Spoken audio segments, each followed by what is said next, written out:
All right. Black Box Radio. We are in the box. I want to Yes. say greetings to everyone from from Mount Pleasant, South Carolina. I am visiting Mama Box, but I'm still doing the black thing. Because listen, no matter where we go, we black. So that's a fact. And so we have moved into March. We've closed National Black History Month and our Be More Black series. I encourage everyone to go to our YouTube channel and check that out. We platform 7 dope people in Baltimore who are doing amazing work and they're leaving a legacy of greatness. So please check that out. I want you guys to understand that we are a Black centered multimedia platform. I'm Queen. I'm a host here. We are we are let's see we are our appointment. Let's say that because I was going to say something else. So no, we're not going to say that. We are appointed to share information about Black people from an authentic space. We platform Black people. We show the genius of Black people, and we disseminate information about Black people to all communities, not just the Black community. And more than anything, we humanize the experience of greatness. We're Black people and we're great, and we have to humanize that. There's so many forces in society saying we're something else, but we're just humans trying to do our thing. And so that's what we do on a daily basis. We're on all of social media. We have a YouTube channel, and I want you guys to go there because listen, on Facebook, I stay in jail. I just got up for death row. So I just got home, y'all. I just got home from Facebook jail. So I'm loose and I'm back talking smack. So I want y'all to go to YouTube, subscribe to our website too, BlakBoxxRadio.com. And we also have an email, BlakBoxxRadio@gmail.com. Hit us up, talk to us, communicate with us. We would appreciate it. But I want you guys to know the third month of every year, March, is Women History Month. But we tweak that a little because we Black centered. We do BlakWomen History Month. So you see that young lady over there? She a Black woman. And we're about to talk to her. We're about to, she is the light of the series. I want you guys to understand we got 6 women, 6 beautiful Black women that's going to come on for the whole month. But this is the beginning. She is the first. She is our light. She's the one who's going to set forth the energy. She's going to clean the path for everybody. We got the amazing Ama Chandra. Say hello to the people, sis. Oh, thank you so much. Greetings, everyone, wherever you are, whatever time it is. We're so glad to be here with you. Yay. Yay, yay. And we're so happy to have her. I'm telling you, I saw this lady doing her work. I want to be a little transparent a little bit. I went to a community. I'm out in the community. That's my thing. I go to all the community events as much as I can in Baltimore. And I walked up on her at doing her thing, just spreading love, giving light and sound and music. And you were doing your bowls, and the meditative energy that I felt in the room and her genius and her talent that she displayed, I was mesmerized. I went up to her, I'm like, listen, I got to talk to you. You're amazing. And so this is what she does. She changes the energy in the atmosphere. And that's why I had to have her first so she can lay the path for the other ladies. Because I promise you tonight, she's going to give us some jewels. I promise you guys that.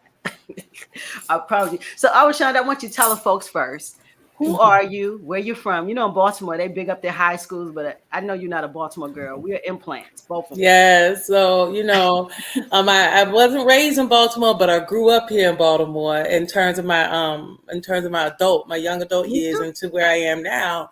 So I would say from that regard, I'm West Side, grew up on Res Hill, spent a little time over east, over off, Preston Biddle energy over there on the east side. However, I'm originally from a little country town. I like to tell people in the middle, I'm country as cornbread. I grew up in Plant City, Florida, a little small town. Made my way up here following dreams and adventure, marriage and all that other good stuff. Left the marriage, stayed in Baltimore. Don't forget that man, baby. That's what we follow. Don't forget that, honey. We do it. We did it for love. That's the song. We do it for love. Anyway, whatever. But that being said, so yes. So that being said, my children are grown. My children are from Baltimore. My children are born and raised here. Good. So, we have that going on. But to tell you more about me, me, I do a little nursing, a little energy work. I do a little ministering to the children and the families wherever they are. I try to be a presence wherever I go. For the most part, though, it's really what I'd say about me is I'm charged with showing up, and I don't know what all will be the requirement in that divine appointment. So it's sort of like being here with you. If I'm at a healing space, I may have my intention with doing a sound meditation or something, but that's all going to be based on who show up in the room. So I have to be present and feel, sense, see, ask, and then begin the creating of what we're going to do as a collective. So it's my favorite thing to be in relationship with people. Wow. So except for when it's not. The energy matters. So what you feel in the room is what you will bring to the room. Yes. Or what I will utilize as something the room might need. So, for example, if the energy's up here, then I need to stay here. If we all down here, then I need to go here. So it's like, it's very much so a subtle kind of trust and offering to see if that's what we need. And it's real mutual. Like, I've been doing it enough, I think, from like my time working in the city as a singer. Like I grew up singing, came from a singing family. As people say, some of us, they say you come from a singing family. We know about those. Yeah, I know about that. I hope you give us a little piece when you can. But yeah, we'll see. We'll see how that goes. But what I found, I'll never forget. There was an open mic here for years called Organic Soul. Yes. Yeah, that is where I started my open mic career. Really? Yes, that's where I started going to Organic Soul. And I'll never forget, there was a gentleman who was my drummer for years. I love him so much, Spider. He's a great drummer. Okay. Spider and I were hanging out because we're doing some music. And I was like, when I do capoeira, and I practice this African Brazilian martial art called capoeira. I was like, I'm used to being able to move a room with that. He was like, you got to learn how to do that here. And I was like, you're right. I couldn't allow my nerves, because I would feel nervous every time in capoeira, but I would still feel the nerves and get my breath and let the song come on out anyway. Wow. And after a while, I grew more and more confident. Same thing happened on the stages. So I would say that's where the working with rooms came in. So yes, I became a nurse here in Baltimore, found my singing career here in Baltimore, got deeper into my activism here in Baltimore. Like I said, this is where my adulting has taken place. Listen, I want to say ditto on that. My adulting started in Baltimore, so I know how that feels. And trust me, it's a great place to nest. Folks talk about Baltimore and so they talk about The Wire, and they talk about things that are commercially known, but it's a great communal space. Yes. And it's also a very Black city. So you have a lot of places to kind of center your Blackness or be around people who have like experiences.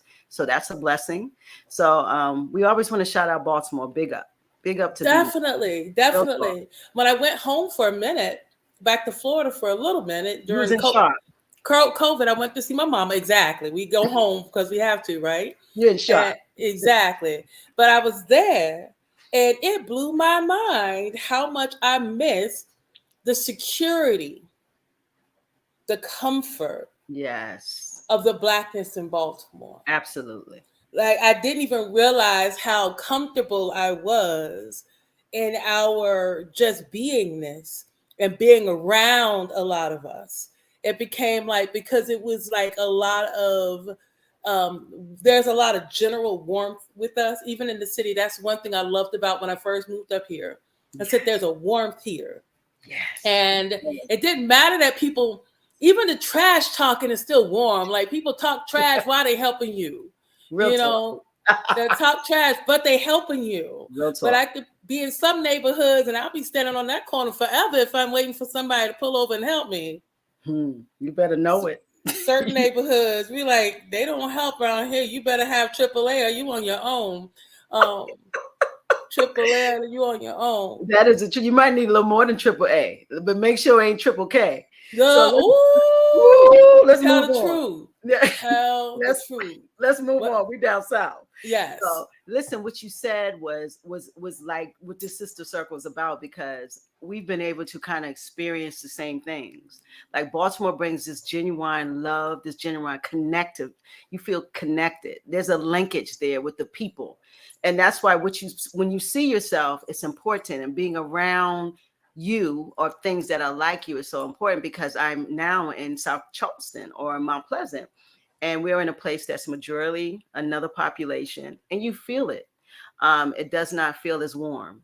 It feels very sanitized, if I want to say. And it's not to knock the people, please. This is no attack on the people of Charleston. They're just being themselves. But when you experience something different, like a Baltimore city, trust me, when you leave it, you miss it. And I feel exactly what you're saying. And it's something you almost can't put in words. It's just there. And it's because we are there in big numbers. And that's just what it is, you know, and it's nothing bad knock on any other city. But listen, big up again to Baltimore. Look, I have a love affair with going where the people are. Like, take me to where the people are. Take me where they at. Yes, exactly. yes. Exactly. Any city I'm into, I feel really okay. I see the people. Okay. You got to find the people. And listen, shout out to people here in Charleston. Listen, I'm looking for my tribe. You see, listen, you see what I got on. I'm looking for the Africans. Yes. It's a call. Yes, I'm looking for that. That's something that we want to interact with. But all right, let's move on, because this is BLaKWomen History. So we want to make some history tonight. So yeah, shake them shoulders. Mm-hmm. So let's talk a little. So we know you're from Plant City. I don't even know where that is. Florida. Plant City. What a word. So that's beautiful. So you're from Florida, and you made it to Baltimore. You had children. And when I first saw you, I felt the energy of healing around you. I felt the energy of community around you. Where does that come from? How did that appear in your life? That's such a great question. Healing and community. Yeah. I will say that I've grown up to know that it's been a part of my birthright, right? Wow. I didn't know that it was my birthright until later on. I was doing it, and then started doing more research, because I'm an investigator. I like to study. And so as I study, I'm starting to say, hey, that's me. And that's when I started getting into the esoterics and the metaphysical and the different sciences. So like many people, I found myself on my own healing journey. You know, we find ourselves on these journeys. And in doing so, I began to realize that this healing thing, what was medicine for me, I began to find also helped other people. Yeah. So I'm like, so this not only is it helping me, this help you too? You know, I can share this with you. Let me share this with you. And so we started this little sharing thing. And that was, again, in my psychology, sociology initial track, you know. Okay. I would sit with people and they're like, that was deep. And I'm like, I was just saying what was in my mind. And this is in my early 20s. I began to realize there was something there. Now, I had changed my major in school from psychology and from nursing to psychology and sociology. That was for me. Gotcha. So I got the psychology and sociology thing. I love the patterns and watching how it all works out. But then nursing came back. Sure. And I finished my nursing here. And I'd had a reading. I walked into this little metaphysical store years before, and this brother said, your presence is going to heal people. Ooh. And I didn't know what he was talking about. I was like, okay, you know, I'm 26, I think, or so at the time. I'm like, you're talking about like almost 25 years ago. I'm there with this guy, and I'm like, okay. But then when I started working in the hospitals, and I began to realize that every patient, I had to treat them as a different person. So I would walk in, hi, my name is Sean. I'm going to be your nurse today. And I would engage with that person. And each person would tell, like, I got to the point where I would have other people's patients say, you're not my nurse. Can I Can You're you be taking my over the nurse unit, too? sis. Taking it over the unit. They wanted, and it became a thing where that in itself can be really demanding. Yes. But that's when I learned very deeply that the healing presence was a part of like my own stuff, Meaning it's a part. It's one of the gifts I was given when I came. Wow. I think people are given gifts when they come.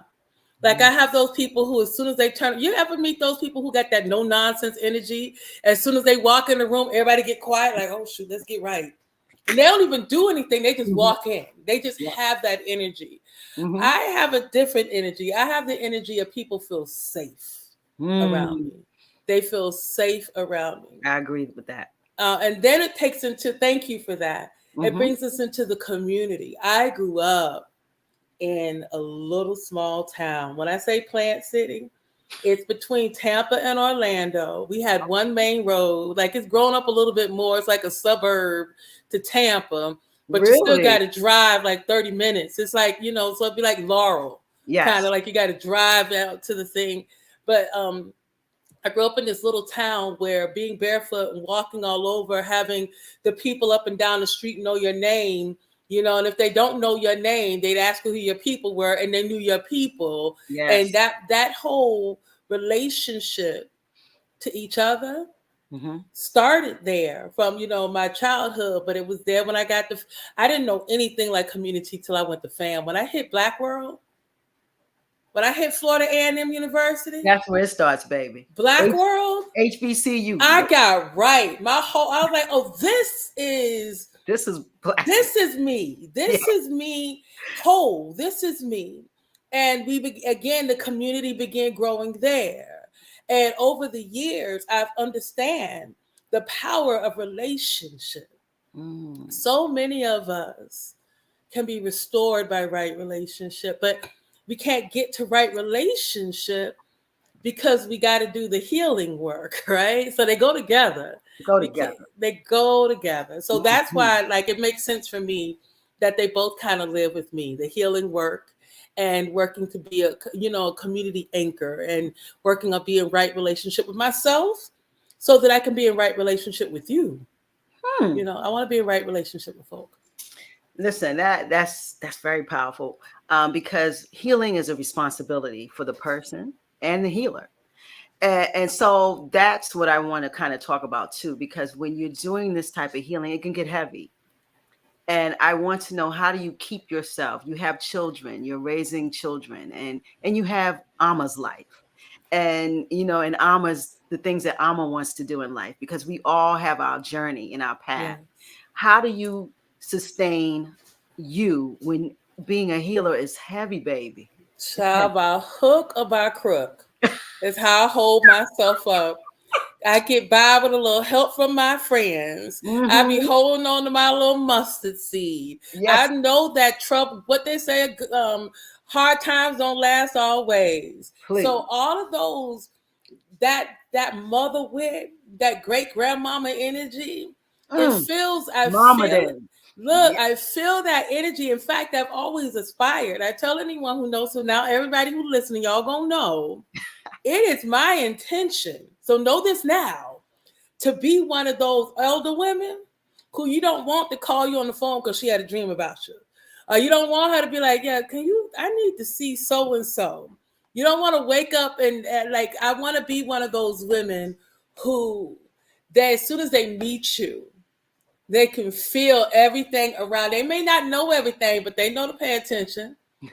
And like they get those messages. So that energy around this work, it feels important because it gets so heavy. And I have been leaning more into giving everybody their own work to do. I'm not taking nobody's work anymore. I used to do everybody's work. Now I used to, we can do it. And I'd be all the way, and that's exhausting. Yes. And I think there were times where you have to build. I was building my own personal capacity. And so Spirit was working with me to do these things. I'm like, is this for me to do? And God be like, yes. I'm like, oh my God, is this for me to do? God would be like, yes. Oh my God. And so I realized that was the increasing of my territory. I had to clear those fields. But I've learned to allow people ownership of their own process, and gratefully hold on to my own, knowing that those, like I said, the difficulties will not last always. Yes. Knowing that I have some friend, somebody who will, I can't tell you how I've been sustained by someone giving me the call. Like you kept coming to mind. I knew I had to call you because I prepped the people who know me to say, if I cross your mind more than once, you need to check in. You need to call. If Ama's crossing your mind, that's our spiritual hotline, main line, saying check or send her some energy. Like, I was thinking about you. Because usually I can't tell you how many times I've gotten a text or a call or a message that's been like, thank you, God, that's exactly what I needed. And so that's the help from my friends. The other thing I would say is your habits, the habits. And I have some habits that are not the greatest. Like, I still eat, junk food. I still have my chip fetish. However, yes, my chips.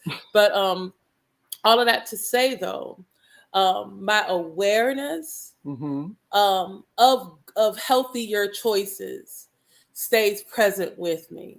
So I work to be as committed to those healthier choices as I can. I would also say, around how you do it, give yourself grace. Lots and lots and lots and lots of grace, even while holding yourself accountable.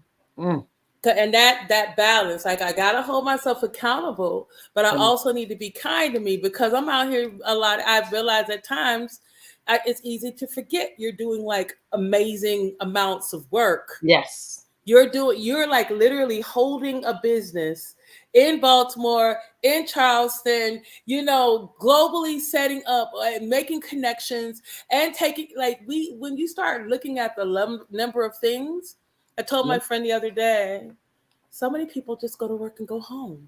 I'm like, what's that? Just go to work and go home? You blew me open right there. Blew me wide open. I never have that luxury.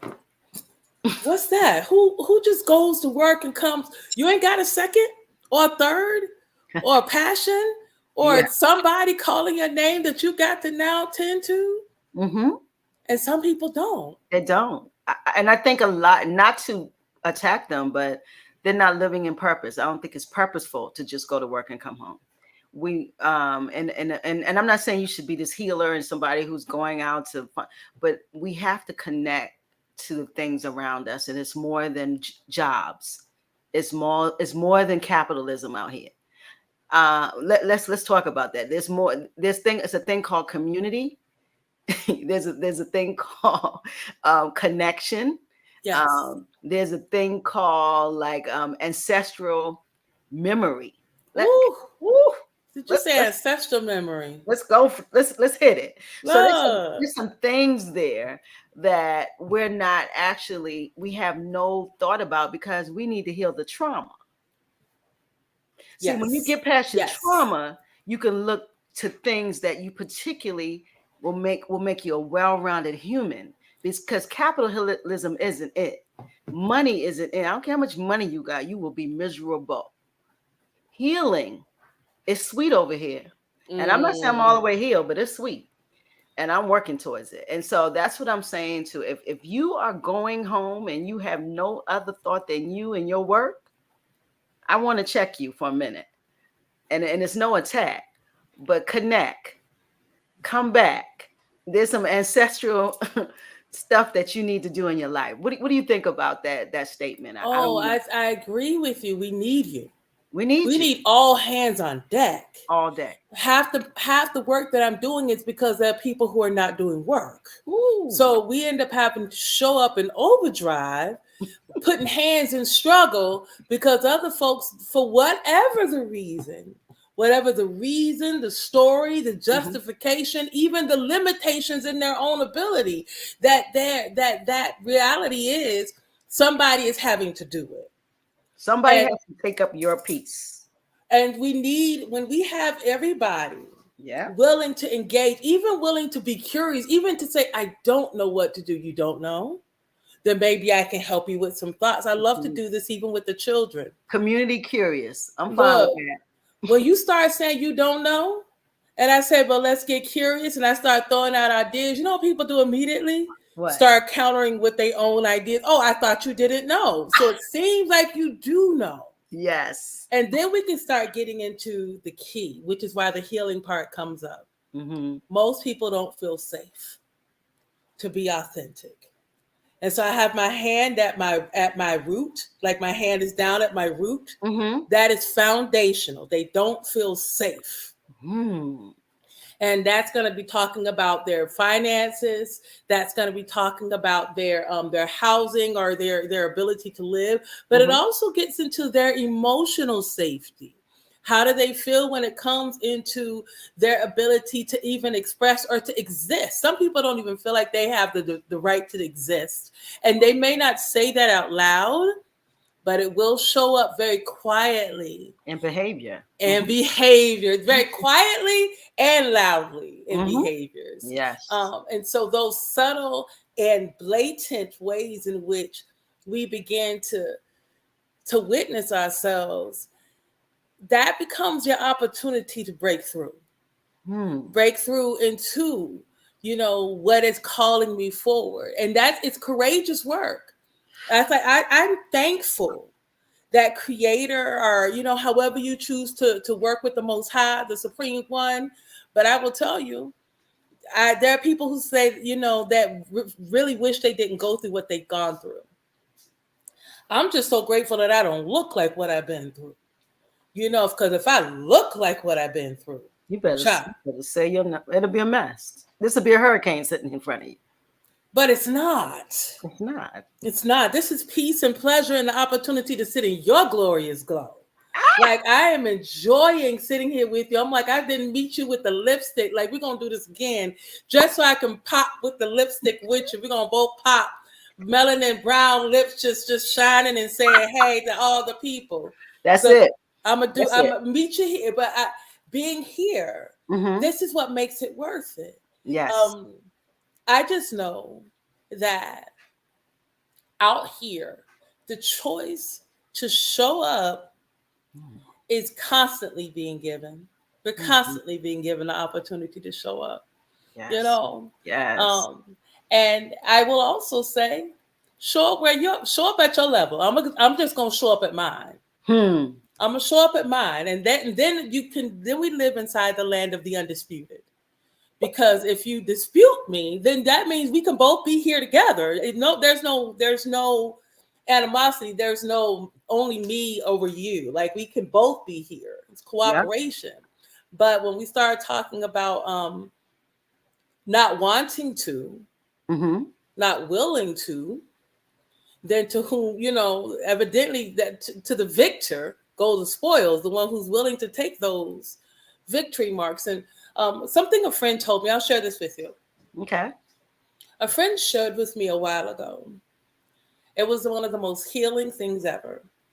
I would talk to them and they would be like my sounding board. That's why I say I get by with help with my friends. And this particular friend, I was calling to, do a little moaning, a little complaining. And they were like, but you're winning.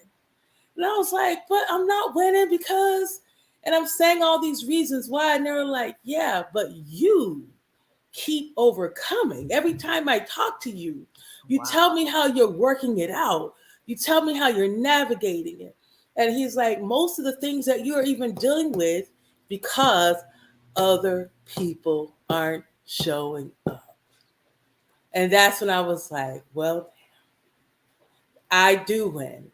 My challenges come because I'm the only one on the arena actually here to play. I'm in the field. You're the only one with the bat. I'm the only one out here. Like, exactly. Are you gonna play are you trying to? And he's like, are you knocking it out the park? But you got to get across all of them because you're doing it by yourself. I was like, so you're carrying all to the left and the right, and you're moving it through. So to me, that changed my belief about myself. And I also believe it deepened and expanded my presence because Wow. now I no longer think of myself as woe is me. Like, whoa, here, I guess it's me then. And evidently I can. So Mm-hmm. that's been really helpful. That's been really helpful as a part of my healing and Mm-hmm. showing up and staying invested in community so that I don't give up, so that I don't give in, so that I don't play games with these mind tricks that they have out here. There are many things that have been situated for Yeah. the annihilation of Black people, Black women in particular. Absolutely. I always say, sis, the world don't deserve Black women. Not just because I'm a Black woman, but the gift of us is the gift of the world. We've birthed it and we've nurtured it, and we take all the blows for it. And Yes. so I think it's very important. That's why this series is so important. Is to definitely put Black people on Black women on pedestals, to understand that we celebrate what brings Black and woman to the table. That's a thing. Trust me. And it's a thing that was being depreciated, and then now we're starting to depreciate ourselves. So I want us to understand that greatness will always be attacked, but you Yes. got to be great. Yes. And so you Yes. got to be great. And so within that, you have to continue to walk this walk. You got to continue to build yourself. And you have to find other women and other people who are willing to build with you. That's Yes. that's that's where I'm at. And Yes. so this is a love letter to Black women all month. We love you. We know you're doing things. And yes, me being a Black woman, I understand the path. But a lot of Black women don't have appreciation for other Black women. That's not just the reason because I'm a Black woman, I appreciate other Black. Trust me, that's a lot of that's not happening. We're fighting, we're competing, but we don't have to. We have the same walk and the same talk. Let's bring it together. And Yes. Black women, we are part of this healing. We're a big part of healing in our community. We bring life, we restore life, we nurture life. And so we need to kind of pull that together. That's really what this is, Ama Chandra, is having this love for self that you speak of. And sometimes you question it because we can't, it's hard for us to get it from society. Like society ain't giving us none. And so Mm. we have to find it and kind of build this space of our own. And so that is why you're first in this series, because I knew you would bring it. I knew you would bring that light. I knew you would make a space for the other five women I got coming, because we need that light, that first energy space, that person that Mm. opens. You know when you go somewhere and they open the door and say Mm. the doors of the church is now open. Looking at you, listen at you. So the doors of the box is now open. The box is open. Oh my goodness, I love it. It makes me feel like it's an amphitheater. Yes. It's an Because they say amphitheater. a lot of black Yes. boxes. I didn't even know that when before. I just learned that a Yeah. lot of theaters years ago it was black box. Yes. And I had no idea, and no until I went to a theater and it was named Black Box. I was like, "What is this?" And they was like, "This is something that's all over the country." I said, "Really?" And so, what we don't know about ourselves, I tell you, what we don't. And so, listen, What's up? I need to get into what you do. Okay. And because what you do really changed my DNA that night. I Mm. really felt you. And you use a lot of different things. It's not just it's your presence, it's your talent, your God-given talent, and then you have the bowls and then your words. How do you make all of this stuff work? Is that spirit? Mm. How does it all come in and take us all to another place? Oh my gosh, that's so rich. That's rich. That's so rich. So let's start by saying it is a culmination of a lot or intersection of a lot of different points, right? Okay. I told y'all I come from a singing family, right? Right. And then I didn't even say that they're musical too. So this one played the bass, this one played the drums, this one played the keyboard. Like it was Oh one of wow. those. My grandma had we had a band, a family, the I love choir, those the families. family choir, right? Yes. So we got that. Mm-hmm. So I would say that's DNA. The difference is when I was growing up, I didn't sound like my family. I have more straight tones. And a lot of my family, they were they were the songbirds trilling all over the place. And that was an I can roll, I can do certain runs, but it's not my biggest thing. My biggest thing is more jazz. I didn't know that. And Mm. so when I said in terms of what I do and bringing these together, I told you I went on this healing journey. Mm-hmm. I've always had an affinity for writing poetry, Ooh. writing rhymes, hearing little melodies in my head. Mm-hmm. And that would show up first very quietly. I have certain songs that are published now that I had written like 10 years before they came out. But the long and short is that so there's a poetry talent, and then there's a family, then there's training.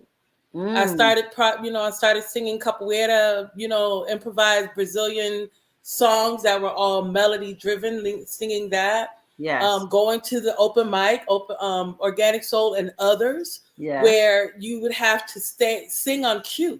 Mm-hmm. Um, then add into that the nursing work of being a presence and learning how Mm-hmm. to interact with people in a certain kind of way. Okay. And the hardest part was listening back to myself. Mm. Not a lot of artists like to hear themselves. And I know why. It's hard. You hear everything that you did not do. There's one I was like, oh my God, it's online. Like, it's so painful. And I honor it too, Wow. because I had to come through that to start being able to hear the good notes that were in there, to start hearing the difference between what was I doing here, what wasn't I doing there, and then begin doing that more, doing the good thing, the more control, the more sitting with my sound, and it changed everything. Working with multiple like artists in the city, from hip Mm. hop artists, different folk artists, jazz artists, R&B art. Like, I've worked with many different artists in the city, and Mm. that in itself. Really, I would say, sharpened for me my talent. But the big thing has been the bowls. Beginning to work with these frequency, these tones, Yeah, these tones. these tones. I've been studying like energy work for a while. So that's Mm-hmm. why, like, that's the Sonahara energetics. I've been working with energy work for a while. But I will tell you, there was nothing like when you sing, and the bowl sings too. So you can sing your bowl and you'll hear it'll fracture into other tones. There are times where I will play one bowl and people like, it sounds like there's a chorus singing with you. And that's just because each time I hit a different note, the more you do it, the more you begin to refine how you hold your mouth, how Mm. you enunciate, how you allow the air to come through, how you approach the note, whether or not you're humming, or how you form your vowels, how you approach your consonants, how you intentionally connect to each of the areas of the body. What is my intention for this song? Mm. Many people approach music just to sound good or just to have a moment. You can tell the difference when someone is singing a song because it means something to them. Even if they're not the best performer, people love, they can feel this. You feel passion. You can feel it. You Yes, can know it's real by the way it feels. So exactly. then when you bring those together, Mm-hmm. that's what's happened now. So I will use multiple instruments. I have multiple instruments. I'm like, oh, what is this? I get excited. But I use them along with the other energy work to Mm-hmm. create immersive experiences where Yeah. you're kind of like bathed in the sound. If I'm invited, it's going to look different than if I'm holding my own space and you're coming into what I'm doing. Then you're Mm. welcome in here. If I'm going into your space, depending upon what you've asked me to do, it might be a mini thing that's me. It might be more connected to what you do. Like, I go to many spiritual centers and I'll sing and I'll play my bowls, or I'll sing and everyone's like, oh, man. I'm like, thank you. Because I don't, I could be someone who says, because I know myself, yay. Mm-hmm. Yeah. I'd rather hear it from you. Mm. I want to hear what you have to say, because if I'm doing it for you, Yes. now if I don't care what you think, then it don't matter. I'm just saying my song. But I really want it to be therapeutic for you, so I pay attention to the impact on you as well. Wow. And I believe, listen, and I witnessed this, guys. She ain't just talking. That's why if you see Ama Chandra on the flyer, show up, please. It's going to be an experience. Get there real fast. I promise you. And I walked into an experience, and what you said, I felt blanketed by your work. Not only was it entertaining, it was really work. And that's the best work, when you're doing your passion and it goes out to people and they feel it. And in this experience, I walked through my stuff while you was doing your stuff. You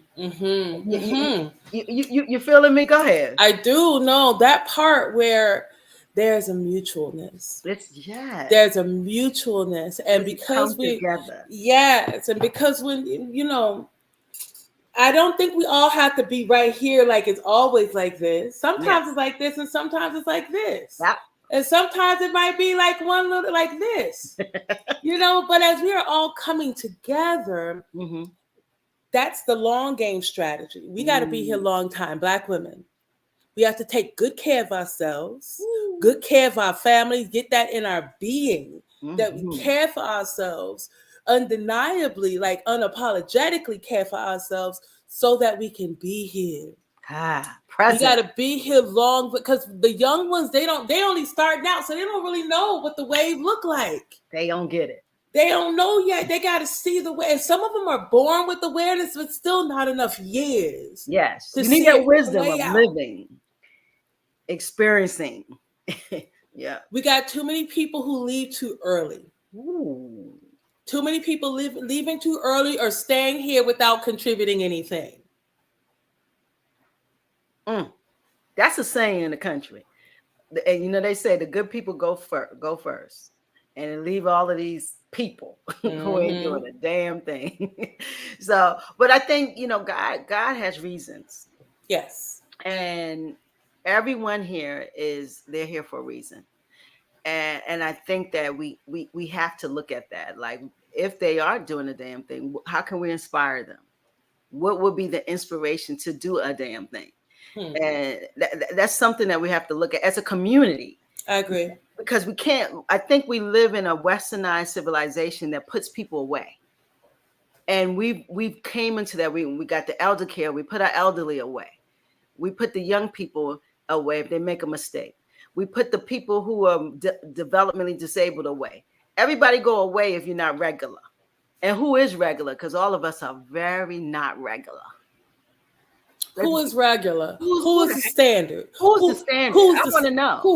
Who? And when we start getting into like, well, why you just like it this way? Why must it be this way for you to like it? Tell me why. Is that your ego? Have you even thought about it? Because your ego won't let you, because everything got to be about you.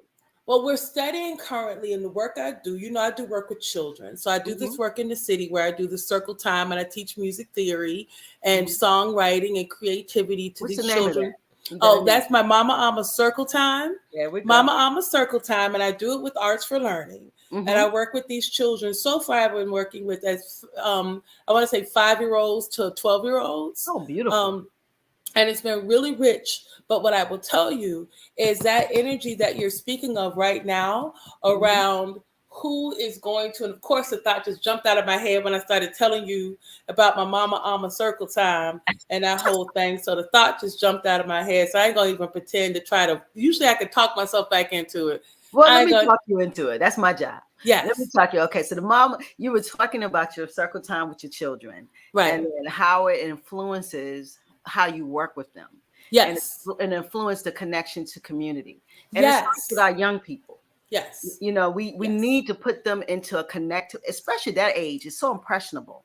So I love what you said, like the circle, and what does it do? And how are what are the children getting? What's landing on them? What's the impact? This is so beautiful. I think that in a lot of ways, the children, they really get to be with a healthy adult. And I spend a lot of time on presencing and social emotional. And they tell me oftentimes I'm the most patient adult they know. And I'm always like, ask my kids, they might disagree. But if you see something that's random, my cat climbed in my lap. So she's here. You And see it's this a black one. I love cats. She a little purry, so she's up here in my lap, the tail flicking around. So I was like, let me tell you what's happening. But yes, so with the children, what I found is that having a healthy person, a person who works to be consistent in their language, a person who works to be present with their reality, understanding that just like them, or just like myself, there are going to be days when it's good and days when it's not good. There's going to be days when I want and days when I don't want to. So I try to give the children a lot of respect and understanding of themselves. And I feel the same way. I try to mirror my own self-respect and my own self-understanding so that we can talk about impact. Again, with the relationships, I want these kids to know who I am. But more than that, I want to know who they are. Who are you? And then for them to know who they are. Do you see yourself? Do you see your gifts? Yes. Do you see your ability? And like, I love when I give them these compliments. They're like, huh. Tell them when some of my boys I have some really great male singers. These little 6 and 7 year olds with really beautiful voices. Wow, beautiful. Really, and they love to sing. They're like, who's going to be our song leader? And they want to be the song leader. They wrote their songs. They want to sing their music. They love the opportunities to show out. Their favorite thing, can you see me? Do you see me? Do you see me? Everything, let me tell you, everything needs to be seen or wants to be seen. I don't care what corner they're in, they want to be seen in it. And even children, and we have to give them that space to be seen. Yes. So yes. So important. So important. So important. I want to make sure that I let you know I'm going to be in Miami this weekend. Going to be going down there to do some sound healing. We're getting ready to start. Okay. Roar. Our reestablished roar, my moon circles, and how we allow these influences from that. A big part of my work is also, with keeping the moon circles or keeping what I call our ancient rhythms intact or remembering them. Most of us. So we're talking about roar. Yes. So roar, to restore our ancient rhythms, means we got to first remember that there are these things. Before there was a calendar, there was a sun and a moon syncing up, showing us up in different places regularly. There was a clock, all of that. There was a we set the clock to that. But we got these calendars that are basically someone's mathematical equation of how to segment this time. Yes. But in truth, we can simply flow with these moments. And I'm thankful for these segments. But I started studying those things because I said, there's no way that we came here without any instruction. There's no way. Nah, it's marked in the DNA. It's there. It's there. What we have is a lot of things that we're told we're not supposed to listen to or learn from. So here's what they say. Don't learn that stuff. That stuff makes no sense. That stuff is evil. Well, it's witches or witchcraft or all of these things that people label. But that's your earmark to your genius. You better tap in. They've already tapped in and don't want you to re-tap in. They don't want you to know about it. Everything in our calendar is just off the natural calendar, but we wouldn't know it. Because we don't know about the other calendar. Hey. Yeah. And when you do know, you only know it based on what someone has told you, but not what you have researched and deduced and investigated on your own. Bingo. We've been acculturated. Let's talk for a little bit. There's been acculturated to be in another culture. And you were born here, yes. But understand, your gene is African. And that thing continues to do. It can. And so when you're acculturated into other societies, into their norms, you have to some way be stripped of your own stuff or your own, your own ancient movement, something that's a part of you. And so when they strip that, they pour in what they think is you should have. But Yes. trust me, they know what you got.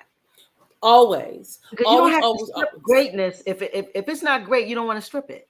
You strip it because it's great. You strip it because it's great. So listen, I'm saying to the folk is, listen, tap into the stuff they told you was voodoo, the stuff that they told you was witches and warlocks. Because you see all of these movies you're seeing, they got that from somewhere. Trust me, they got it from somewhere, and it's usually from the African. Look, you're not, and they like to make things. What I like to think about with the children, we recently did a story, a Nazi story, right? And a Nazi story with them. They made their little song, and it was really great. It was a lot of fun. But the point of it was about this wisdom and how a Nazi wanted all the wisdom, but it just so happened that the pot broke and all the wisdom went everywhere. Why is this important? The wisdom, there's an original source for everything. There's an original source. And it is very hard for us to make agreements with that original source because the prototype, the copies have come in and tried to tell us that the original is not the original. They try to say the original is not the original, and they're the original, and it doesn't make sense. We're not saying that it's not able to be its own goodness, but we're talking about the efforting to destroy. You always have to defer to how it started. And if you're not talking about the start, then you'll never finish. It's not the truth. Can we tell the truth? Can we tell the truth? Can we tell the damn truth? That part. That part. That part, period. And that's why people like you and me are dangerous. Yes. Because when I feel safe, anchored in my root chakra, and I feel clear all the way up to my crown, I know who I am. I know my purpose. I can wear it. I can see it. I can speak from my heart, from my will, with my creative center, and I'm anchored all the way down. I'm dangerous because I don't need you to feel safe or secure. I don't need your safety. And prophecy, a lot of people are afraid of that. It's a lot of people afraid of that. And so I challenge the audience, listen, to tap into your greatness, tap into the things that make you great. Get into spaces that you can start looking at what is uniquely yours, your unique gifts, because we've been lied to. That's real talk. And it's not to attack anyone else. It's us now to go and pull back the layers. It's like a banana. You got to stop peeling, bro. Yep. Oh, you see them little pieces on the banana that you peel the yellow back and you see them little pieces? Yes. You got to get them little pieces down. She said you're going to pull you pull them little white pieces. All the little strings. The little strings. Yes. Yeah, those are the ones that's hanging on that we're not clear yet. So when we pull those strands, then we're going to unlock some of this African. And because it's very important to understand that there's more than what you know. Because what you don't know is what you won't know. You won't know what you don't know. But you don't know. I'm not saying I know it all. What I'm saying is I'm on the journey to find out what I don't know. Yes. Are you on the journey to find out what you don't know? And stop saying, oh, that's them people. They're your people. You know, I mean, if I've seen other Black women that are, and I would say African women, and I see them and they look so similar to the diaspora. They look the continental Africans. We are them and they are us. And I think this diaspora thing that we have going on, because we're all over the world. If we connect and share our gifts, how much better will we be? It's the connection. Where will we be, oh shoot, the world we've always wanted, a whole new world. I'm just saying, we can make it. What the joy? That's why I feel like it's imperative that we have the courage to dream and dream big. Dream big, because right now, that again, long range vision. Half the things that they have created right now in our current government system came because somebody made a plan 20 years ago. it'll take us 20 years to do this. It'll take us 15 years to do this. Yes. And they did it. Yeah. 15 years, 20 years, they did People it. plan on your greatness and they plan on your fall. Trust me. So when we get clear, when we get bold, when we stay motivated, because that's the other thing I know for sure. We've always held the path. There's always been someone of greatness holding us and carrying us forward. I'm just glad to be in the number, right? I'm glad we're in the number because Black women have always been in the number and the race for our sustaining and our sustainability. We started the number, sis. Come on now, the number came. We birthed the number. We birthed the number. We birthed the number. Let's be clear. So we are always in the number. The process now, can we step back in and be counted? Can you step back in so you can be counted? Can we be counted? Can we be counted? And counted on. And I think that what I'm also witnessing more than ever is the coming together of Black women towards our own supporting of our greatness. May we support our own greatness. May we support it. Exactly. May we support our own greatness. May we support it individually. May we support it collectively. But can we be here to support our greatness? And I'm watching it in groups. I'm watching it what you do. I'm watching about you inviting me here. Yeah. By me saying, yes, I want to be here. You create the Sista Circle right here. That's it. That's it. And we're going to keep doing it. We're going to do it till we're satisfied. We're going to do it till we're satisfied. And we have a lot of work to do. And listen, this is not because a lot of times when Black women or women love themselves, men feel as if they're not loved neither. We love our Black men. Oh, absolutely. We need our Black men. Absolutely. We got you, Black men. But if we don't put each other on pedestals, if we don't love on each other, we're going to have a real hard time loving you. Absolutely. So don't fight Black women when they love each other. Yes. Because when we love each other and we hang with each other and we support each other, we know how to better support you. Because most of the time when Black women together, guess who we talking about? Black men. So that's it. I mean, and so I want our men to understand that when it's a sister circle, it's because we want to be better sisters for you too. Not just for ourselves. Yes. We live for the community. Yes. There's so many ways in which our relating between each other has been hampered by our pain. Our pain gets in the way. But we are doing the work. We are.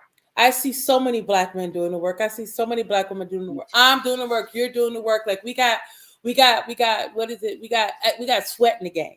We got skin in the game and doing this work. And we're going to keep going. We're going to keep going. To whom much is given, much is required. And I know that we have a lot. So we're going to do so and do so steadfastly. I'm thankful for the world of communication, these resources through internet and social media and all this other things that'll let us be global. Like, the technology, the rapidness of communication. Technology is equity, sis. The technology is equity. Yeah, because they didn't realize that when they created this thing called internet, that it would bring some equity to the conversation. Because now everyone can contribute, not just you, not just them, not just me. We all contribute to the communication. Yes. And that's how we learn. Yes. When there's unfiltered thoughts and unfiltered content, we all are learning from it. Yes. And that's what this is tonight. This is an unfiltered space of authenticity from Black women. That's what we're doing. Is we're bringing forth energy that will definitely other people will feel. And the blessing is you can go back. You can go back and feel this energy. You can go back and look at this forever. YouTube. You can go on our website. You'll always be able to access this beautiful energy. Oh, sure. And that's important. And I'm gonna say ashe to that. That's very important. Listen, sis, it's been almost 60 minutes, and I feel like we've been on the phone for 2 minutes. Look at here. I'm like, it's been almost an hour. 59 minutes. Yeah. All right. Okay. That's what real conversation is. It just flows. Yes, it does. Yeah, Yes, it does. I just love you. I really love what you bring to the table. I thank you so much. I'm so grateful that you have taken the role of holding this kind of space for us, holding this space for us unapologetically with your own intention and your own will to do good work in a good way, to stand and to show up and to show out and to love us, because love is a revolutionary thing. You and I both know that. It is. We know. We Yes. know. To love without agenda. Come on now. See, we love and we want something from it. But love without an agenda is sweet over here. I tell you.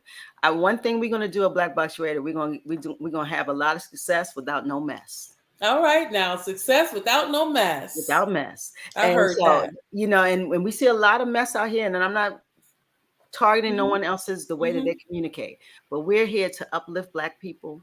We're here to authentically tell our stories. We're even here to talk about the things we don't do right. We ain't doing everything right. Trust me, we're not.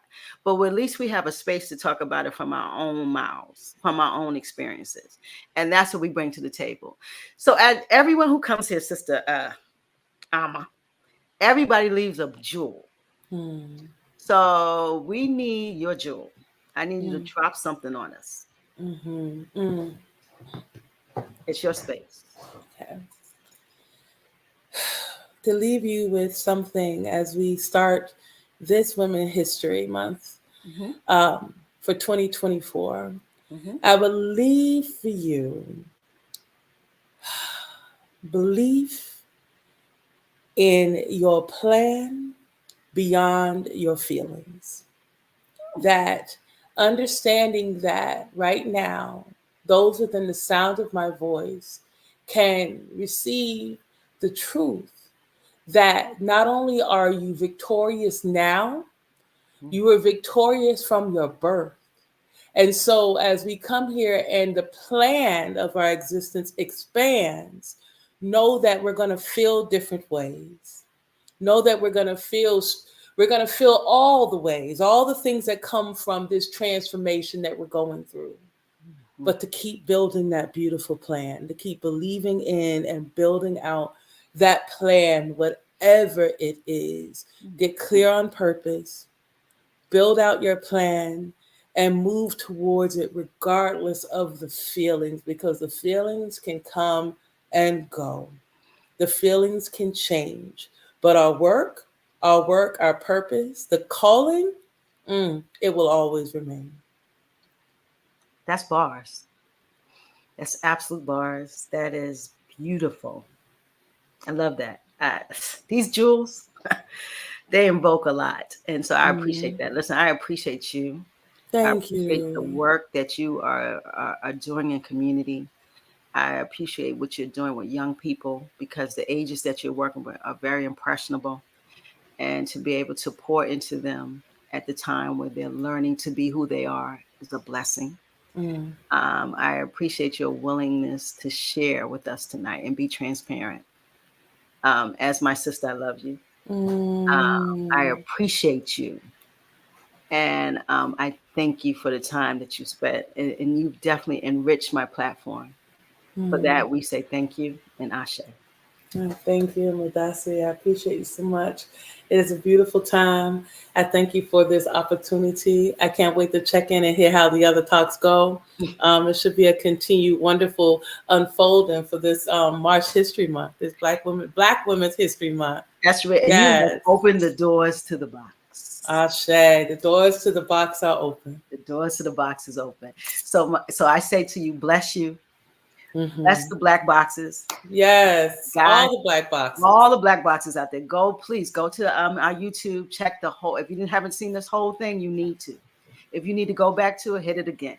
So please check us, subscribe, like, share, subscribe. Please. Thank you for this time. We boxed up and out. Let's get them deuces, sis. We gone, y'all. Good night. Don't go nowhere, Ama. Good night, black boxes. We're gone.